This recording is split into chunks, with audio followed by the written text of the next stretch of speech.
What is going on, guys? It's Justin from the J Media back with another video. So today I have the S2000 again as my loaner car. So I decided I'll try to make as much videos as I can with this car. As you guys know, I currently have this car as my loaner car, but I don't get to drive this car every single day.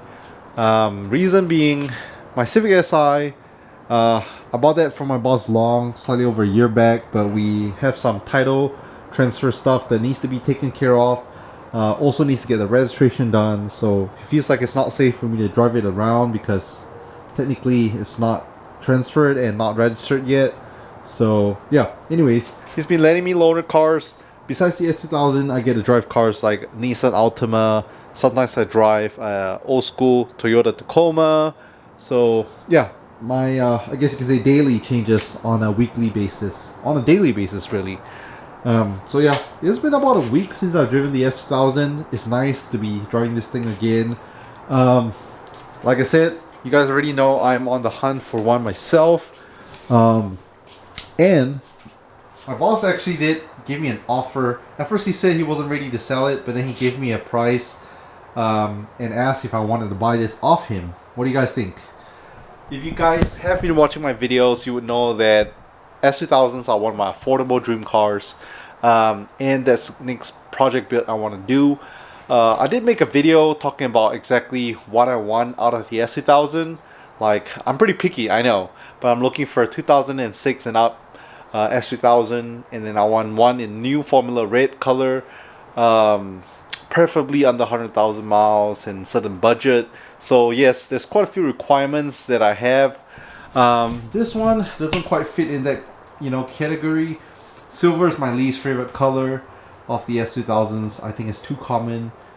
This example here is the 2004, so it's still an AP2, but the 2006 and up that I'm looking at has drive-by-wire, and it's more easily tunable as well. I think using Fresh Pro. So I don't know. What do you guys think? Mileage is also a little bit higher on this thing. But if I do buy this S2000 off my boss I'll be saving about $10,000. So that's quite a bit of money. If you guys know S2000s, you will know that they are going up in value. They have been. I started looking at them about 3 years back, and yeah, back then you could get one for cheaper. Now prices just keep going up and up and up. But I'm just really excited to be driving this car again. One thing that a lot of people say is the S2000 cockpit is very simple. So everything's towards the driver, everything's tilted towards you, your speedometer, the whole center console. Passenger doesn't have much. I am a little bit taller, I'm 5'10", and some people say it's hard to fit in it. I do agree, it's a little bit more I guess you can see tight, but it is a sports car after all. So I do fit inside. I drove it the top down, get home. I think visibility with the top down is so much better, just because you can turn left and right when I change lanes. I can just tilt back, full visibility. With the soft top up, not bad, but you just see through that small little piece. Oh, another thing. The driving feel of an S2000, if you haven't driven one before, I highly urge you to drive one.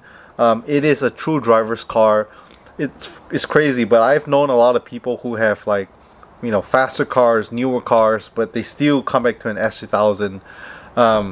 So one thing it's really known for is the shifter feel.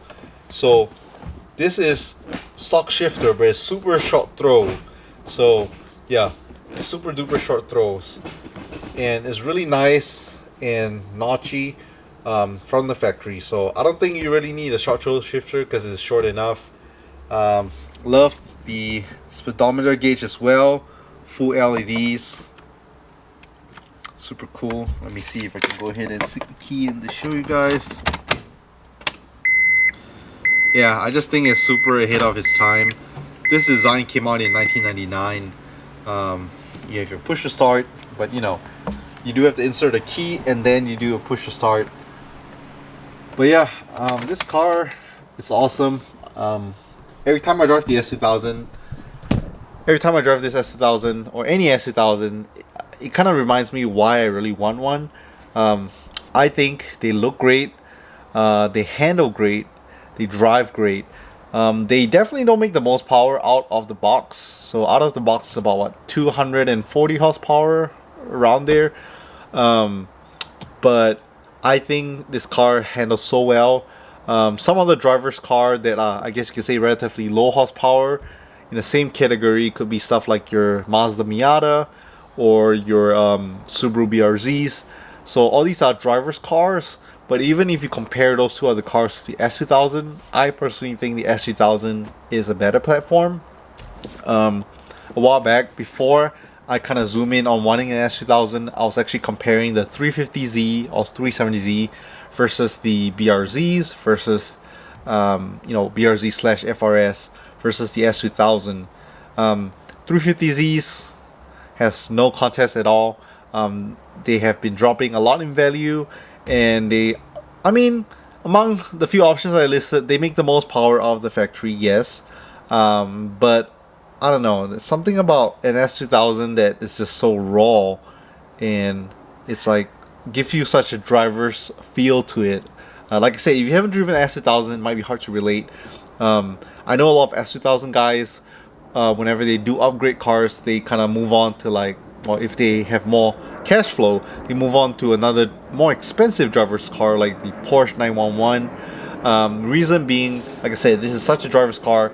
Porsches are so nice, so tight and lightweight, rear-wheel drive, it's just all the good stuff that you want in a sports car. As for the Miatas are not bad at all. They handle great as well. Just that out of the factory, they do make less power as compared to the S2000s. Like I say, all these cars are meant to handle. So out of the factory, even without modifications, they are meant to handle. They're not really like fast straight line cars, but they're more like, twisty roads is where these cars shine.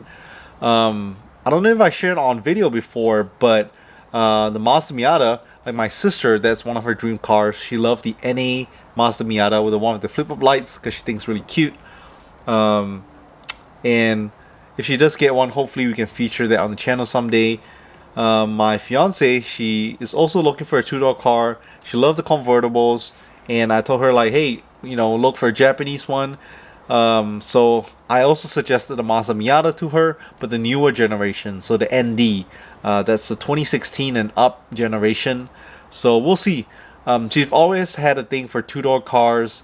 She had Mustangs, two-door Civics, two-door Accords back in the day. Now she just have a good old 10th gen Honda Civic sedan, which does the job as a sedan, but she finds it boring and she wants something a little more fun. So yeah, we kind of zoom in on the Mazda Miata, but like I said, we're not getting it just yet. So yeah, hopefully once I get the S2000, she'll be a little more motivated to get the Mazda Miata. That'll be cool. Then I can do comparison videos between the S2000 versus the Miata. That should be pretty awesome. I personally have driven the Miatas. I've driven Miatas, driven BRZ FRSs, and I've driven S2000s. But like I said, there's something about the S2000 that has a really raw feeling. BRZs come in really close.